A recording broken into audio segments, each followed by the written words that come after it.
하박국서입니다. 하박국서 1장 1절에서 4절 말씀을 좀 함께 보겠습니다.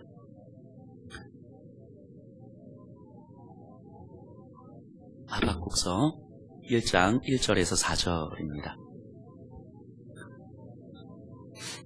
구약 1302페이지고요. 우리 한 목소리로 함께 읽겠습니다. 선지자 하박국이 묵시로 받은 경고라. 여호와여, 내가 부르짖어도 주께서 듣지 아니하시니 어느 때까지리까? 내가 강포로 말미암아 외쳐도 주께서 구원하지 아니하시나이다. 어찌하여 내게 죄악을 보게 하시며 패역을 눈으로 보게 하시나이까? 겁탈과 강포가 내 앞에 있고 변론과 분쟁이 일어났나이다. 이러므로 율법이 해이하고 정의가 전혀 시행되지 못하오니 이는 악인이 의인을 애워쌌으므로 정의가 굳게 행하였음이니이다. 아멘.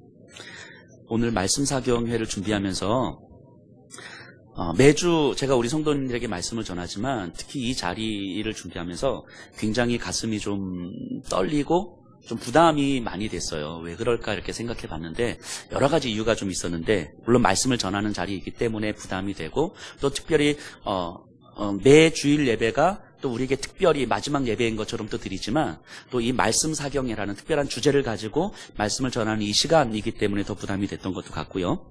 또 생각해 보니까 저희 예수평화교회가 1년에 유일하게 외부 강사가 오는 시간이 이 가을 말씀 사경회거든요. 원래는 오늘부터 이렇게 3일간 이 시간이 우리 분당샘물교회 박은조 목사님이 예정되어 있었는데, 박은조 목사님께서 이제 항암 투쟁, 죄송해요. 투쟁이 아니고 뭐죠?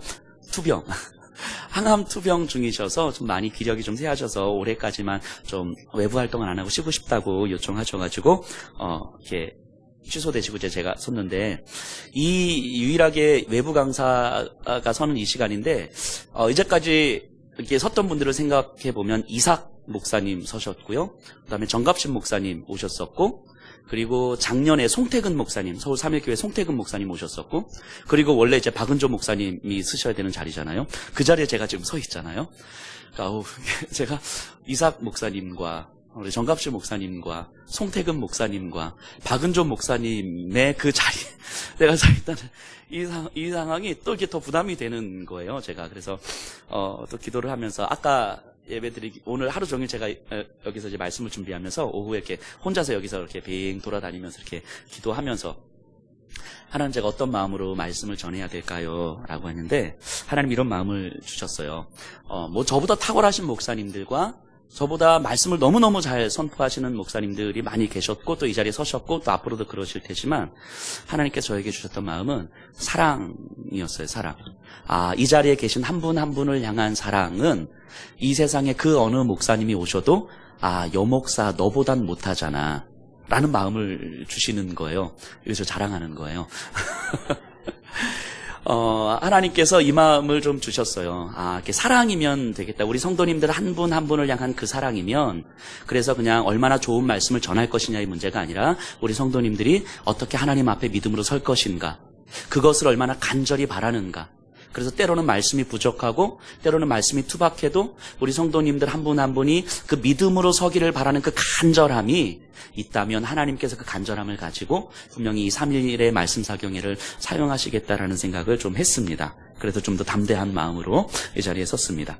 이런 질문을 먼저 한번 좀 던져볼까 해요. 우리 성도님들에게 믿음이 있으시잖아요. 예수 그리스도를 믿는 믿음이 있으신데, 우리에게 있는 이 믿음 때문에 이 믿음이 너무 위대하게 느껴지고 이 믿음이 너무 영광스럽게 느껴져서 이 눈물 겹도록 감격스러워지는 그런 경험들 혹시 있으십니까? 내 안에 이 믿음이 있다는 사실만으로 너무 감격스럽고 너무 눈물이 나도록 감격스러워서 주체할 수 없는 그런 경험 혹시 있으셨습니까? 한번 생각해보면 언제 이 믿음에 대한 감격, 이 믿음이 내 안에 있다는 사실만으로 주체할 수 없는, 눈물이 주체할 수 없어서 정말 하나님 앞에 감격스러워하는 그런 경험을 언제 우리가 할 수 있을까 생각을 해보면, 저는 이랬던 것 같아요. 제 개인적으로 보면 어떤 문제에 부딪혀서 내가 갖고 있는 믿음이 참 초라하고 무기력해 보일 때, 또 현실적인 문제 앞에서 내가 가진 믿음이 진짜 보잘것없다고 여겨졌을 때, 아무런 소용없다고 여겨지는 그런 절망, 그래서 하나님을 계속 믿어야 할지 말아야 될지 고민하게 되는 그런 회의감, 하나님에 대한 의심, 어떤 현실적 벽에 부딪혀서 고통에 깊이 신음하고 좌절했을 때, 내 힘으로 무엇을 어떻게 해야 될지 몰라서 절망이 있을 때, 그런데 그때 말씀을 통해서 상상할 수 없었던 그 하나님의 위대하심과 복음의 그 장대함과 나의 이 고민과 좌절을 다 덮고도 남는 어마어마한 하나님의 그 계획하심과 그 영광스러움, 그래서 오늘 나의 고민과 좌절이 그 앞에서 아무것도 아니라는 것을 발견했을 때, 바로 그때 우리는 이 믿음이 내 안에 있다는 사실만으로도 정말 눈물을 흘리면서 박수를 치면서 감격을 하게 되는 거 아닐까라는 생각을 해봅니다. 그 경험이, 그 절망과 좌절 속에서 하나님의 그 어마어마한 계획하심이 내 안에 깨달아지는 그 믿음이 나에게 있다는 그 사실만으로 충분히 감격스럽고 충분히 눈물겨운 그 시간을 우리가 경험할 수 있는 거 아닐까 하는 생각을 해봅니다. 하박국의 말씀을 묵상하는 목적이 바로 여기에 있어요. 이 성경을 살피면서 그런 감격에 사로잡히는 것, 하박국 선지자가 어떻게 그런 감격에 사로잡힐 수 있었던가를 살펴보는 것이 이 3일간의 말씀 사경의 목적일 것 같습니다. 그래서 하박국이 3장까지 있거든요. 1장, 2장, 3장을 하루씩 살펴볼 텐데 그냥 하박국이 이랬구나가 아니라 그 하박국의 마음이, 하박국의 그 현실이 그를 향한 하나님의 마음이 어땠는지를 하나씩 추적해 가려고 합니다. 그래서 3일 동안 그 하박국의 마음이 어떻게 변화되어 가고 있는가, 하나님의 계획하심이 하박국에게 어떻게 깨달아지고 있는가, 그래서 그 믿음 하나가 어떻게 하박국의 삶을 그렇게 눈물겹도록 감격스럽게 만드는가, 이것을 우리의 삶을 통하여서 한번 적용해 보려고 합니다. 그래서 하박국을 따라가면서 이 믿음의 영광스러움을 함께 누리셨으면 좋겠고요. 고통의 문제가 결국 우리의 삶의 문제라면 이 믿음은 우리의 삶을 얼마나 영광스럽게 만들어가는지, 그리고 고통에 대해서 어떻게 우리는 삶으로 답할 수 있는지를 좀 깊이 생각해보는 시간이 되었으면 좋겠습니다. 먼저 이 하박국서를 들어가기 전에 하박국 선지자의 이 시대적 배경을 먼저 우리가 좀 알아야 될 것 같은데요. 이 하박국은요, 이스라엘이 이제 북왕국이 멸망을 하고 한참의 시간이 지난 후에 남왕국이 멸망을 앞두고 있어요. 우리가 주일날 살펴보는 것처럼 요시야 왕이, 우리가 이번 주에 이제 종교개혁 요시야 왕의 모습을 살펴봤잖아요. 그 요시야 왕 때 하박국은 이제 활동을 했었어요. 이 바닥을 치던 남왕국이 요시야 왕을 통해서 회복과 부흥을 경험합니다. 이제야 이 나라가 다시 하나님의 나라로 서겠구나 하는 기대감으로 충만해졌어요. 그런데 요시야 왕이 젊은 나이에 갑작스럽게 죽습니다. 애굽과의 전쟁을 통해서 갑작스럽게 죽어요. 그러자 남왕국은 개혁의 동력을 완전히 잃어버렸고 이후에 몰락을 걷습니다. 요시야 왕 이후에 4명의 왕이 등장하는데 다 이 4왕들은 다 자신의 안위만을 생각하고 어떻게 하면 내가 죽지 않고 생존할 것인가에만 집중하고 있어요.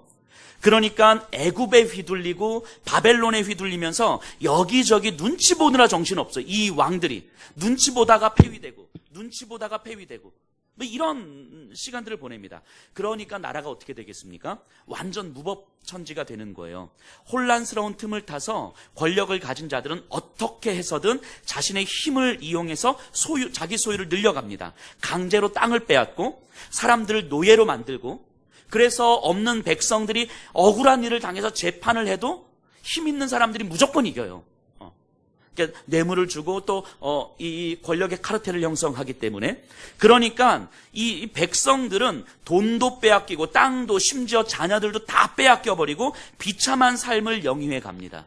그런데 이들을 도와주고 돌봐줄 사람들이나 사회적 시스템은 아무것도 없어요. 간혹 가다가 사회적 약자들을 위해서 정의를 외치고 돌봐줘야 된다라고 외치는 사람들이 있지만 그 사람들은 바로 죽습니다. 선지자들은 바로 다 죽어버려요. 이럴 때 이럴 때 하박국 선지자가 살았어요. 이 하박국 선지자는 이런 시대에, 이 시대의 악함과 폐역함과 고통스러움을 바라보는 관찰자이기도 하지만 또 그 시대의 고통을 직접 경험한 경험자이기도 해요. 그래서 하박국서를 통해서 우리가 볼 수 있는 건 이 시대의 아픔과 고통을 관찰하는 관찰자의 시선과 그 고통을 직접 몸으로 경험하는 경험자의 시선, 이 두 가지를 함께 다 볼 수 있어요. 이 관찰자의 시선과 경험자의 시선이 하박국 안에서 어떻게 조화가 되어지는지를 좀 보게 되는 거죠. 자, 고통의 문제에 대해서, 시대의 아픔의 문제에 대해서 관찰자의 시선만 가지고 있다면 결국 이 욥의 친구들이 되는 거거든요. 이 욥의 친구들은 어떻습니까? 옳은 이야기를 하는 듯하지만 매우 자기중심적인 거예요. 욥의 친구들의 반응이 이런 거잖아요. 욥을 향해서 네가 하나님 앞에 죄를 지었으니까 하나님께서 진노하시는 거고, 네가 하나님께 회개하면 하나님께서 회복시켜 주실 거야. 그렇다고 내가 무슨 죄를 지었어라고 항변하는 욥에게 너 어떻게 하나님 앞에 그렇게 교만할 수 있어? 이렇게 이야기를 하잖아요. 이런 이들의 마음에는 뭐가 있습니까? 너처럼 고통을 당하지 않는 나는 적어도 너보다는 훨씬 의로운 사람이야 라고 하는 전제가 깔려 있는 거잖아요. 그러니까 함부로 회개하라고 이야기하는 것이고, 함부로 기도하라고 이야기하는 것이고, 함부로 교만하다고 이야기할 수 있는 거죠. 이게 관찰자의 시선이에요. 신앙생활을 하시는 분들이 많이 빠지는 오류가 바로 여기에 있죠. 관찰자의 시선으로 타인의 삶과 고통을 대하는 것. 이것은 매우 자기중심적인 모습인 거죠. 고통의 문제에 대해서 경험자의 시선만 가지고 있으면 또 상황에 매몰돼 버려요. 이 상황에서 헤어나오질 못해요. 그러니까 당신이 이런 경험해봤어? 경험해보지 않아서는 절대 몰라. 뭐 이런 식으로 자신의 경험을 절대화시키는 거죠. 그러다 결국 하나님 탓하는 거죠. 이 두 가지 시선이, 관찰자의 시선과 경험자의 시선이 다 틀린 건 아니에요. 다 가능한 거죠. 하지만 어느 하나만 강조되었을 때에 문제가 된다는 거예요. 그러니까 경험자의 시선과 관찰자의 시선이 동시에 경험되는 것, 이 모습을 우리는 하박국 선지자를 통해서 함께 좀 살펴볼 수 있을 것 같아요. 자, 1절 이제 한번 보세요. 본문을 좀 보면서 함께 나눠보고자 합니다. 선지자 하박국이 묵시로 받은 경고라. 여기서 묵시라는 말은 하나님으로부터 받은 환상, 이상, 계시 이런 의미거든요. 하나님께서 보여주신 경고라 이런 거예요. 근데 이 번역의 다른 번역본을 보니까 이렇게 번역되어 있는 성경이 있더라고요. 하나님께서 하박국에게 알려주신 문제라 이렇게요. 그럼 무슨 의미냐면 이 하박국이 처한 현실, 하박국이 경험하고 바라보고 있는 이 현실은 하나님이 그 하박국에게 내주신 문제라는 거예요. 풀라고 내주신 문제라는 거예요. 선생님이 아이들한테 문제를 내주시는 것처럼 하나님께서 하박국에게 문제를 내주셨다고 이야기하는 거예요. 내가 처해 있는 현실이라는 것. 그럼 하박국은 내 눈앞에 펼쳐진 고통이라는 현실, 아픔이라는 현실, 정의가 사라진 현실을 어떻게 풀어가야 되는지 이제는 풀어가야 되는 거거든요. 자, 한번 볼까요? 2절. 여호와여 내가 부르짖어도 주께서 듣지 아니하시니 어느 때까지리이까? 내가 강포로 말미암아 외쳐도 주께서 구원하지 아니하시나이다. 자, 이렇게 내가 부르짖어도 듣지 않으시고 외쳐도 구원하지 않습니다. 언제까지 하나님 이러시겠습니까? 이 얘기거든요.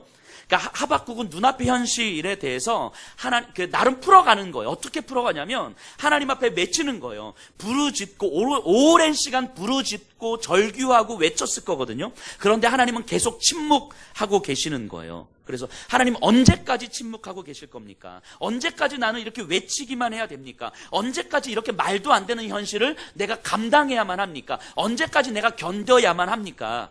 라고 하나님 앞에 지금 외쳐가고 있는 거예요. 3절 보면요. 어찌하여 내게 죄악을 보게 하시며 폐역을 눈으로 보게 하시나이까? 겁탈과 강포가 내 앞에 있고 변론과 분쟁이 일어났나이다. 자, 이 3절을 잘 보면요. 어찌하여 내게 죄악을 보게 하시며, 이 문장을 잘 보세요. 보게 하시며. 하박국이 봤다 이게 아니에요. 하박국이 본 게 아니고 하나님께서 하박국에게 보여주신 거예요. 어찌하여 이 죄악을 나에게 보여주시며 이 폐역을 내 눈으로 보게 하십니까? 그러니까 하나님께서 일부러 의도적으로 하박국에게 이 상황을 펼쳐주신 거라고요. 이 고통이라는 현실을, 이 아픔이라는 현실을, 도저히 내가 감당할 수 없을 것 같은 이 현실을, 그리고 끊임없이 하나님 앞에 외치는데 하나님은 침묵하는 이 현실을 하박국에게 보여주시는 거예요. 우리 눈앞에 펼쳐주신 거라고요. 그러니까 숙제를 내주시는 거라고요. 네가 한번 풀어봐. 이렇게. 그러니까 주체가 하나님이에요. 주체가 하나님. 그러니까 더 기가 막힌 거죠. 내가 감당할 수 없을 것 같은 이 고통의 상황을 하나님께서 나에게 펼쳐져 보여주셨다라고 이야기하는 거예요. 이 기가 막힌 거죠. 이 폭력과 착취와 힘이 기준이 되어 약한 자를 마음대로 억압하는 이 강포, 힘 있는 자가 이길 수밖에 없는 변론, 아무리 억울해도 호소할 데가 없고 아무리 당해도 힘이 없으니 당하고 있어야만 하는 이 현실을 하나님이 하박국에게 보여주셨다라고 이야기하는 거예요. 많은 분들을 만나면서 이런 현실을 경험하시는 분들이 있어요. 어느 회사에서, 큰 회사를 다니시는 분이 회사에서 너무 부당한 대우를 받은 거예요. 대우도 부당한 대우를 받고 인격적으로 모독을 당하고 더 이상 회사를 다닐 수 없을 정도로 압박을 받고, 그래서 정신질환을 겪으면서 정신과 치료도 받게 되고, 그래서 이 회사의 부당한 처우에 대해서 좀 알려야 되겠다 싶어서 알리고, 그리고 회사를 고소를 했어요. 그런데 그 회사에서는 오히려 업무 방해와 명예훼손으로 손해배상을 청구합니다. 이분에게. 어떻게 됐겠습니까? 회사가 이길 수밖에 없죠. 이 재판에서는 회사가 이기죠. 한 개인이 큰 회사를 상대로 아무리 억울함을 호소해도 결국 수천만 원대의 빚을 질 수밖에 없어요. 개인은 파산하고 가정은 깨지고, 하지만 아무도 이 사람을 책임져 주지 않습니다. 이분은, 이 가정은 어떻게 해야 됩니까? 억울하다고 말도 못하고 조용히 찌그러져 살아야만 하는 겁니까? 사회는 그렇게 하라고 이야기하는 거예요. 그런데 하나님도 침묵하고 계시는 거예요. 그렇게 기도했는데, 재판하는 내내 기도했는데 하나님은 들어주시질 않습니다. 학교에서 내 아들을 괴롭히고 때리는 아이들로 인해서 내 아들이 실명의 위기에 처한 거예요. 그로 인하여서 정신과 치료를 받으면서 대인기피증까지 생깁니다. 그런데 가해 학생들이 아무런 처벌도 받지 않고 봉사활동 몇 시간 하면서 끝나고 학교를 잘 다녀요. 아무리 소송을 제기하고 억울하다고 호소해도 지켜줄 수가 없어요. 너무 억울합니까? 왜 우리 아이가 이런 일을 당해야만 하는지. 우리 아이는 교회도 잘 다니고 정말 착한 아이인데 왜 우리 아이가 도대체 뭘 잘못해서 우리 아이가 이런 일을 당해야만 합니까? 이렇게 억울함을 호소하시는 분들도 계십니다. 또 어떤 분은 이런 고백을 하세요. 남편이 술을 마시면 폭력을 써요. 입에 담지 못할 말을 하는 건 예사고요. 그래서 술을 마시고 집에 들어오는 날은 무서워서 가끔씩 경찰에 신고도 해요. 이분이. 정말 죽을 것 같아서. 근데 어린 자녀가 있어서 이 상처를 받을까봐, 자녀가 상처를 받을까봐 자녀 앞에서는 가능하면 큰 소리 안 나게 하려고 항상 남편의 화에 대해서 미안하다고만 하는데 정말 못 살 것 같은 거죠. 그런데 아무도 도와줄 수가 없어요. 경찰들도 와도 이 폭력의 현장을 잡지 않으면 어떻게 해줄 수가 없대요. 이 경찰들도. 밖에서는, 가정 외부에서는 괜찮은 사람으로 보이는 이 남편, 그 남편을 향한 분노와 억울함을 참을 수가 없는 거예요, 이분이. 그래서 이분이 할 수 있는 기도가, 지금도 하는 기도가, 우리 자녀에게 상처를 남기지 않으면서 이혼하게 해주세요. 이 기도밖에 할 수가 없는 거예요. 믿음을 가지고 있는데, 나름 애를 쓰면서 살고 있는데, 이런 현실 앞에서 믿음이 있다는 것이 진짜 나에게 무슨 의미가 있는 거지? 이런 의문이 드는 거예요. 내가 예수를 잘 믿고 있는데, 이제까지 오랫동안 헌신도 하고 정말 잘 믿고 있는데, 도대체 내가 뭘 잘못했고, 도대체 왜 나한테 이런 일이 벌어졌고, 여기서 도대체 나는 뭘 어떻게 해야 되는 거지? 나에게 믿음이 있다는 사실 자체가 사실은 아무런 의미가 없어지는 거예요. 여기서 내가 갖고 있는 믿음은 도대체 무슨 의미가 있는 거지?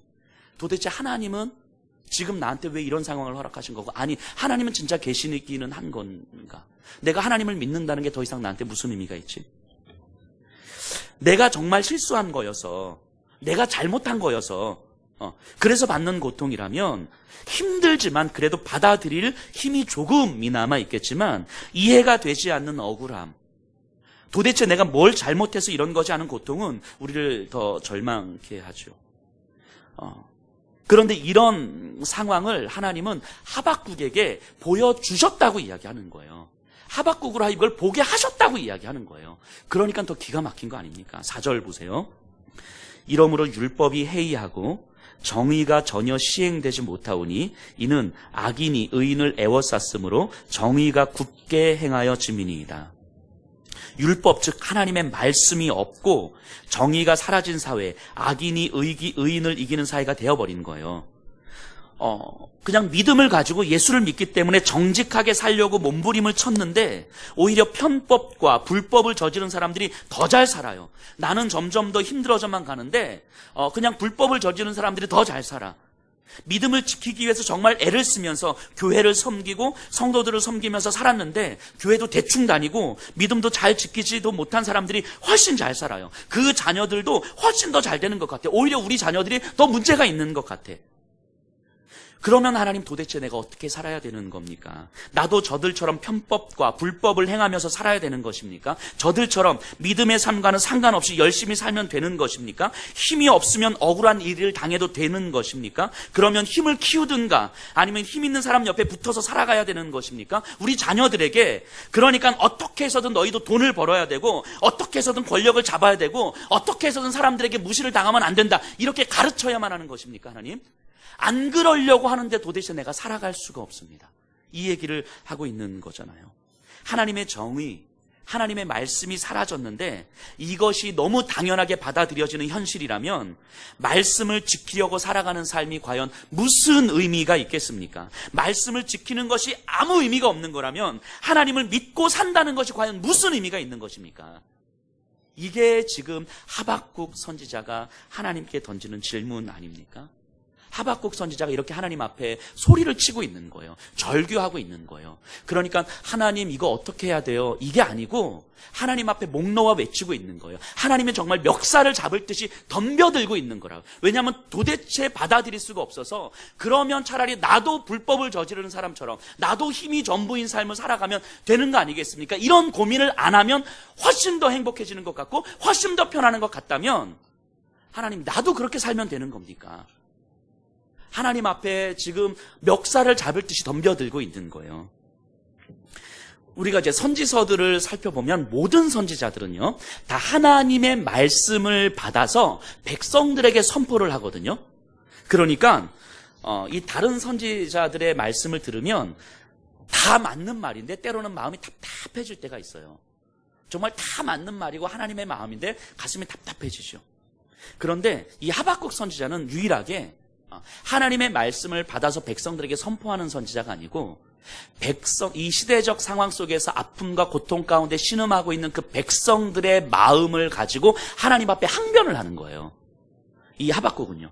그러니까 이 하박국 선지자의 말을 들으면 때로는 이제 마음이 뜨거워지기도 합니다. 왜냐하면 그게 바로 우리의 마음일 거거든요. 하나님 앞에 멱살을 잡고 싶은 마음일 거거든요. 이제까지 오랜 시간 믿음을 지켜왔기 때문에 교회를 떠날 수도 없고 예수님을 떠날 수도 없지만, 예수님을 믿는 게 어떤 어떤 의미가 있는지 도대체 내 삶 속에서 이해가 되질 않고 그 의미를 찾을 수도 없는 그런 연속된 그 나날들을 살아가고 있는 우리에게 이 하박국 선지자는 우리의 마음을 그대로 대변해서 하나님 앞에 호소하고 있는 거죠.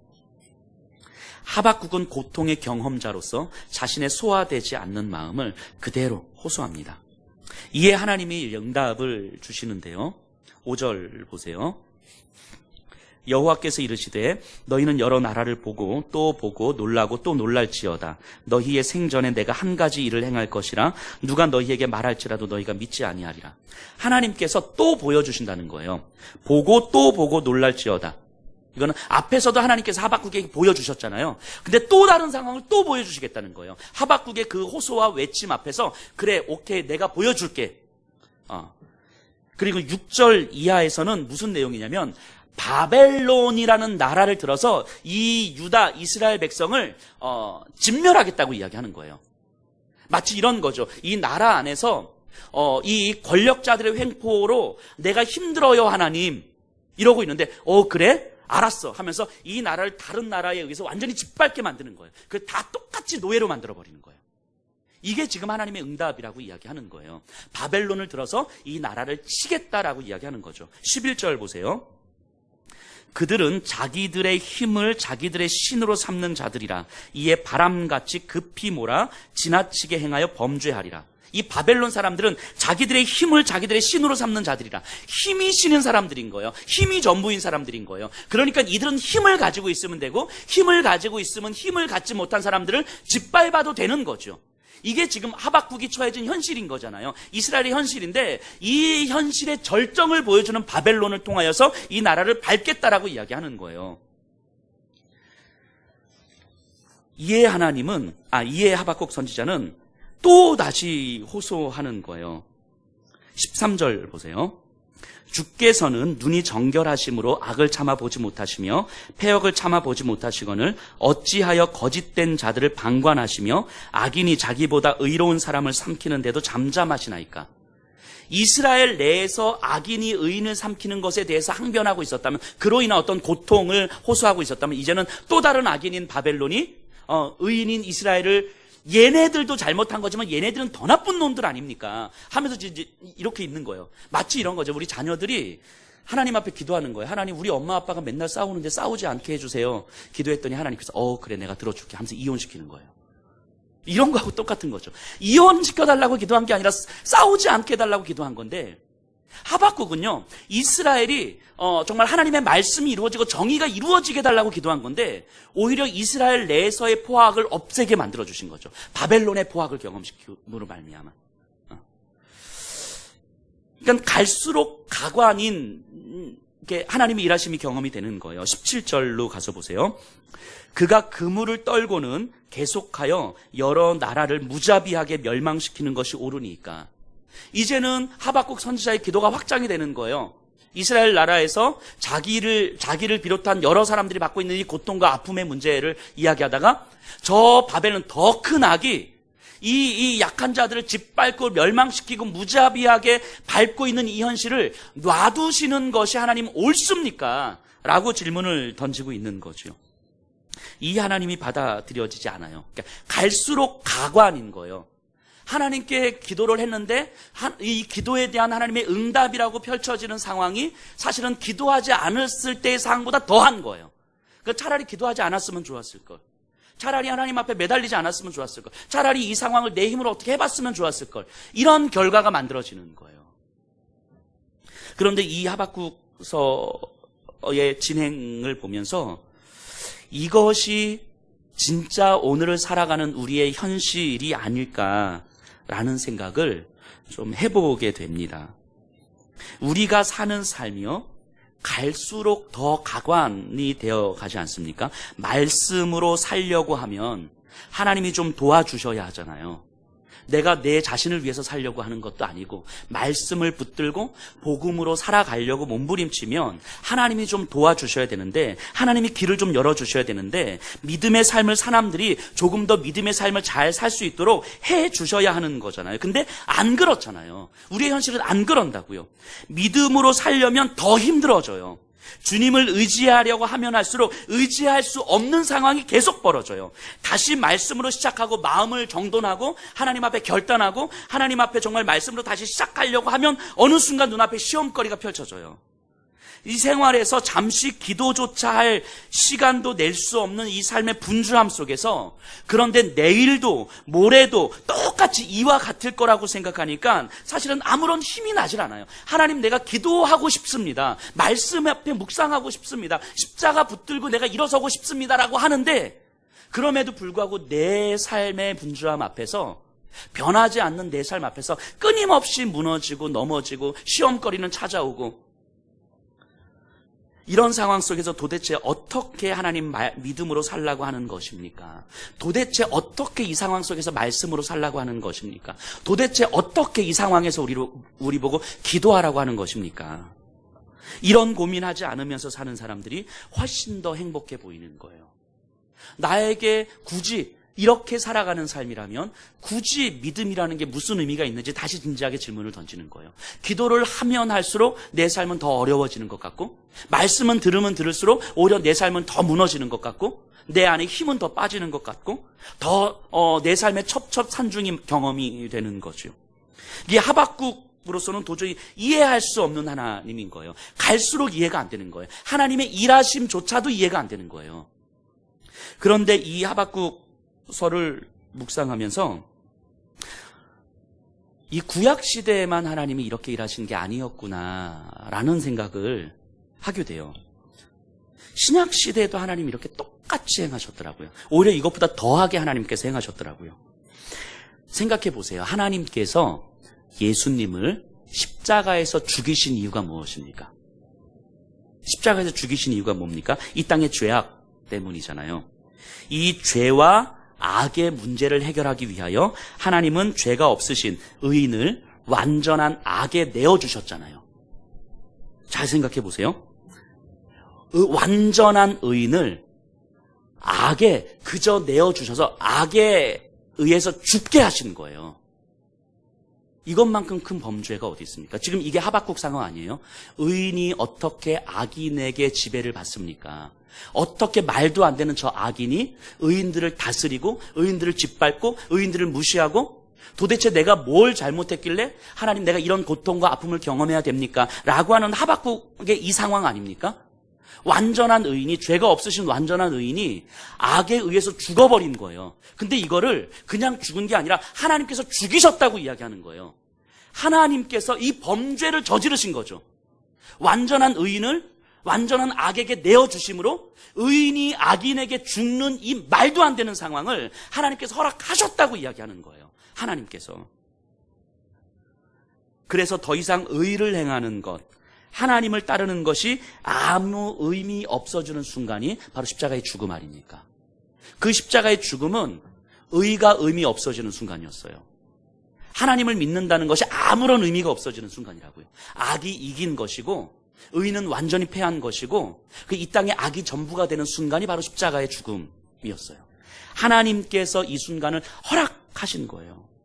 하박국이 절규하는 이 상황을 하나님은 예수님을 통해서 다시 한번 보여주신 거예요. 그리고 보라라고 이야기한 거예요. 보라. 하나님께서 하박국 선지자에게 보고 또 보아라. 바벨론이 이 이스라엘을 짓밟을 것이다. 라고 하셨던 이 상황을 예수 그리스도의 십자가를 통하여서 보여주신 거예요. 보아라.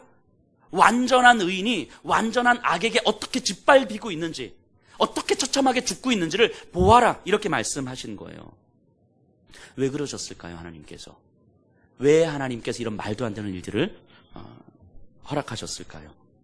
예수님께서 이 땅에서 악인들을 하나씩 하나씩 제거하시면, 오셔서 본인이 안 죽으시고 그냥 한 명씩 한 명씩 죽이시면, 그래서 빌라도도 죽이고 바리새인도 죽이고 종교 지도자들도 죽이고 로마 황제도 죽이시면, 그러면 오히려 훨씬 더 쉬우셨을 텐데 왜 그렇게 하지 않으셨을까 하는 거죠.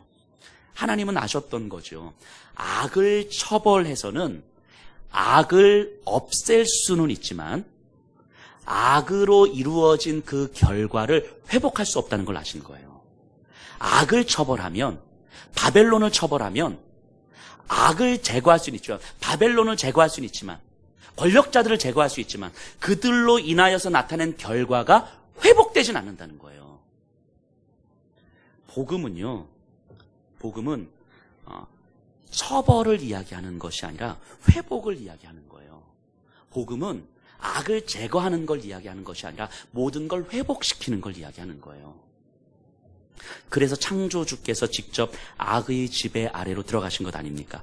악의 실체를 드러내고 그것이 이 땅에서 어떠한 소망도 될 수 없다는 것을 온전히 드러내시고, 그래서 오직 여호와 하나님이 아니면 어떠한 소망도 없다는 것을 알게 하시고자 악의 폭력 아래 당하신 거잖아요.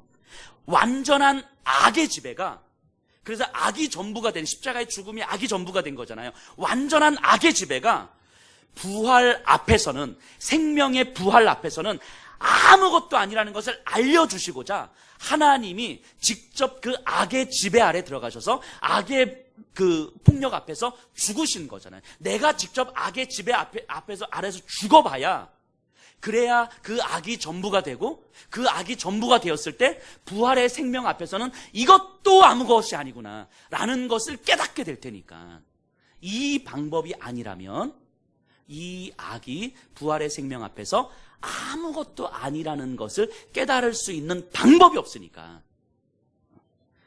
그래서 창조주께서 악의 지배 아래로 들어가신 것 아닙니까? 이보다 더 완벽한 승리가 어디 있습니까? 이보다 더 악의 지배 아래로 완전히 들어가셔서 그 악의 한계를 선명하게 드러내신 이 사건, 이것보다 완벽한 승리가 어디 있겠습니까? 바벨론에서 이스라엘을 지켜준다고 해서 이스라엘의 악이 회복되지 않는다는 걸 아셨던 거예요. 이스라엘의 악의 절정이 바벨론임을 보여주신 거죠. 그래서 그 바벨론도 영원한 질서가 아님을 보여주시는 거죠. 그런데 그 하나님의 마음을 알기까지는 처절한 몸부림이 필요했던 거예요. 억울함에 몸서리치는 시간이 필요했던 거죠. 하나님이 보이지 않는 그 어둠의 시간이 필요했던 거죠. 지금 하박국이 보내고 있는 시간이 바로 그 시간이에요. 이 시간. 그 하나님의 그 큰 일하심 가운데 아직 그 하나님의 일하심을 깨닫지 못한 그 하박국이 하나님 앞에 항변하고 하나님 앞에 절규하고 하나님 언제까지 이렇게 이 고통을 감당해야 되고 언제까지 하나님 이렇게 침묵해야 됩니까? 라고 외치는 이 시간을 하박국은 보내고 있는 거예요.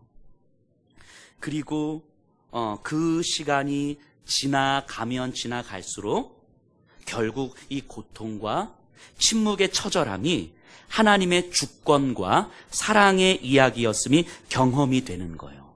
하나님의 완전하신 승리가 경험이 되는 거죠. 그것이 깨달아지면 그 처절한 몸부림의 시간과 그 하나님의 침묵의 시간이 결국 단순한 하나님의 침묵이 아니라 그 시간을 버텨내시고 또 인내하셨던 하나님의 처절한 시간이었음이 또한 깨달아지는 거죠. 십자가 위에서도 똑같았습니다. 완전한 의인이신 예수님이 악인의 손에 넘기워지는 이 아픔은 아버지 하나님도 감당하셨어야 되는 시간이었어요.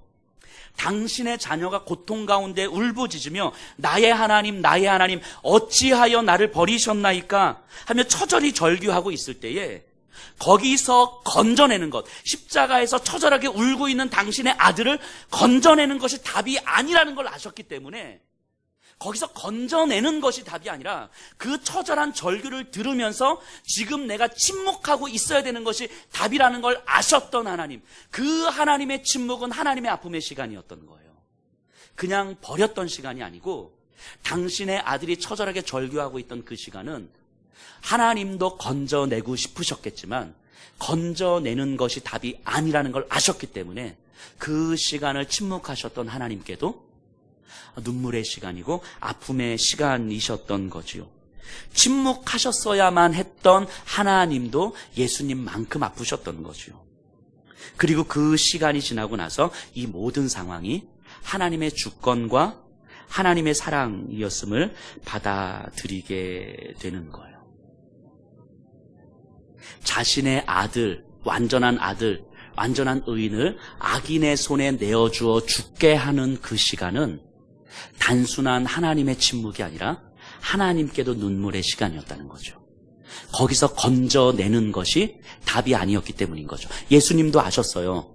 12군단이나 되는 천사를 하나님께서 보내셔서 나를 구원하시지 못할 줄 아느냐. 거기서 건져내실 수 있으셨다고요. 하나님께서는 하박국의 절규 앞에서 거기서 건져내실 수 있으셨다고요. 예수 그리스도의 그 처절한 절규 앞에서 하나님은 건져내실 수 있으셨다고요. 근데 건져내시는 것이 답이 아니라는 걸 하나님은 아셨기 때문에 하나님도 그 아픔을 감당하시면서 침묵하셨던 거예요. 예수님의 그 절규의 시간에. 그런데 우리 주님, 예수님도 똑같습니다. 우리의 처절함과 우리의 침묵, 우리의 처절함 앞에서 침묵하시는 우리 주님을 바라보면서 우리 주님도 똑같이 당신의 아버지께서 당신을 향해서 그랬던 것처럼 당신도 똑같이 우리를 향해서 그러고 계시다는 거예요. 다메섹으로 가던 사울이 부활하신 예수님을 만나잖아요. 그때 부활하신 주님이 사울에게 뭐라고 이야기합니까? 뭐라고 이야기해요? 사울아 사울아 어찌하여 네가 나를 핍박하느냐. 사울이 핍박했던 사람이 누구예요? 예수님이 아니잖아요. 예수님이 아니라 예수님을 믿는 사람들이었잖아요. 예수님을 믿는 사람들을 잡고 예수님을 믿는 사람들을 때리고 예수님을 믿는 사람들을 가두고 예수님 믿는 사람들을 죽였단 말이죠. 근데 예수님은 뭐라고 말씀하시냐면 어찌하여 네가 나를 핍박하느냐. 이 성도들이요, 로마의 박해 아래에서 고통을 당하고 고문을 당하고 내 자녀들이 죽어가고 정말 사자들이 찢겨갈 때 하나님 어찌하여 침묵하십니까? 하나님 어찌하여 우리를 이대로 내버려 두십니까? 말씀 붙들고 신실하게 끝까지 몸부림치는 우리들을 안 보시는 것입니까? 라고 끊임없이 눈물로 절규하고 하나님 앞에 외치고 우리를 좀 건져 주십시오 라고 끊임없이 주님 앞에 절규를 하는데 하나님은 침묵하셨거든요. 하나님은 침묵하셨거든요. 일제시대 때 우리도 그런 경험 많지 않습니까? 특히 요 가까운 데 화성에 가면 그 제암리교회라고 있죠. 그곳에서 3.1운동 이후에 이 제암리 마을 사람들이 이 3.1운동에 참여했다는 이유만으로 마을 사람들을 교회 안에 다 가둡니다. 이렇게. 그리고 다 못을 박죠. 이렇게 문에. 그리고 그곳에 불을 질러요. 그 어떤 애기 엄마가 조금 갓난 애기를 붙들고 얘만은 살려달라고 창밖으로 이 아이를 계속 내보냈는데 일본 군인이 그 아이의 머리를 향해서 총을 쏘기도 하고 불에 타고 막 사람 타는 냄새가 나고 아비규환의 상황이 막 펼쳐집니까? 거기서 신자들이 어떻게 했겠습니까? 하나님 우리의 영혼을 돌봐주십시오. 하나님 도대체 어디 계시는 것입니까? 끊임없이 절규하고 죽어가는 상황 속에서 어찌할 바를 몰라서 절규하고 외치고 부르짖고 원망하고 때로는 한켠에서는 또 하나님을 향해서 찬양하면서 하나님 내 영혼을 받아주십시오. 하늘 가는 밝은 길이 이 찬양하면서 하나님 앞에 매달리기도 하고 그 상황 속에서 우리 주님이 정말 뭘 하고 계셨을까 하는 거예요. 그 상황 속에 다 바라보시면서 그 신실하게 살았던 그 사람들, 말씀 붙들고 목숨이라도 내걸려고 했었던 그 사람들을 바라보면서 과연 우리 주님은 뭐 하셨을까 하는 거죠. 근데 주님이 이렇게 말씀하시는 거예요. 사울아 사울아 네가 어찌하여 나를 핍박하느냐. 네가 어찌하여 나를 핍박하느냐. 그 신자들이 성도들이 핍박을 당하고 있을 때에 그 성도들이 죽어가고 있을 때에 우리 주님도 핍박을 받고 있었다고 말씀하시는 거예요. 우리 주님도 죽어가고 있었다고 말씀하시는 거예요. 우리 주님도 피눈물을 흘리셨다고 말씀하시는 거예요. 주님이 단순하게 내버려 두시고 단순하게 침묵하신 것이 아니고 신자들이 볼 때, 성도들이 볼 때 우리 주님이 침묵하신 것 같지만 우리 주님은 그 순간에도 성도들과 함께 고난당하고 계셨고 우리 성도들과 함께 눈물을 흘리고 계셨고 우리 성도들과 함께 그 가슴 찢어짐을 경험하고 계셨다고 말씀하시는 거예요. 당신의 백성이 고통을 당하실 때에 당신의 백성이 왜 고통당하시냐고, 왜 침묵하시냐고 항변하며 절규할 때 그 절규를 다 듣고 계셨던 거예요. 그 억울함과 고통을 다 아시면서도 예수님은 침묵하실 수밖에 없으셨다고 말씀하시는 거예요. 그 절규를 다 듣고 계시면서도 그 고통과 아픔을 다 듣고 계시면서도 얼마나 힘든지 다 알고 계시면서도 그 안에서 얼마나 피눈물이 흘러가는지를 다 알고 계시면서도 그럼에도 불구하고 내가 침묵할 수밖에 없었다고 말씀하시는 거예요. 침묵할 수밖에 없었던 우리 주님의 마음도 아팠다고 이야기하는 거예요. 너만큼 아팠다고 이야기하는 거예요. 너만큼 울었다고 이야기하는 거예요. 이게 우리 주님께서 사울에게 하시는 말씀 아닙니까? 오늘 우리 이 말씀 찬양 헌신송을 오늘 제가 묵상을 하다가 오늘 하박국의 이 호소와 하박국의 이 절규를 보고 묵상을 하고 그리고 그 하나님의 마음, 이 하박국의 절규와 피눈물을 바라보시는 하나님께서 침묵하실 수밖에 없었던 그 하나님의 마음을 한번 헤아려 보면서 이 찬양을 계속 묵상을 했거든요. 찬양을 들으면서 주님은 나의 산성, 주님은 나의 요새, 주님은 나의 소망, 나의 힘이 되신 여호와. 하나님은 아시는 거예요. 내 산성이 무너져야 주님이 산성이 되신다는 걸 아시는 거예요. 그래서 내 산성이 무너져 갈 때에 내 산성을 지켜주는 것이 나를 위한 게 아니라는 걸 하나님은 아셨던 거예요. 나는 내 산성을 좀 지켜달라고 하나님 내가 왜 이런 고통을 당해야 되냐고 왜 이런 무너짐을 당해야 되냐고 하나님 앞에 절규하시는데 하나님은 그 절규를 듣고 계시고 내 산성이 무너져가는 그 순간에 내 눈에서 얼마나 많은 피눈물이 흐르는지 다 보고 계시는데 그런데 내가 너의 산성을 지켜주는 것이 네 산성이 무너지지 않도록 내가 지켜주는 것이 그게 너를 사랑하는 게 아니라는 걸 하나님은 아셨던 거예요. 내 산성이 무너져야 주님이 내 산성이 되시는 걸 아셨던 거예요. 내 요새가 무너져야, 내가 갖고 있는 내가 원하는 소망이 무너져야 하나님께서 내 소망이 되시고 하나님께서 내 요새가 되신다는 걸 아셨던 거예요. 나만이 너를 영원히 지켜줄 수가 있는데, 나만이 영원한 너의 산성이요 요새의 소망이 되는데, 그러려면 너의 산성이 무너져야 되는데, 내 산성이 무너져가는 과정 속에서 우리는 그렇게 절규하고 그렇게 피눈물이 나고 그렇게 주님 앞에 매달리는데, 그걸 다 보시면서 하나님 침묵하시는 거예요. 하나님은 침묵하신다고요. 이 하나님의 침묵은 하나님의 눈물의 시간이죠. 하나님의 눈물의 시간.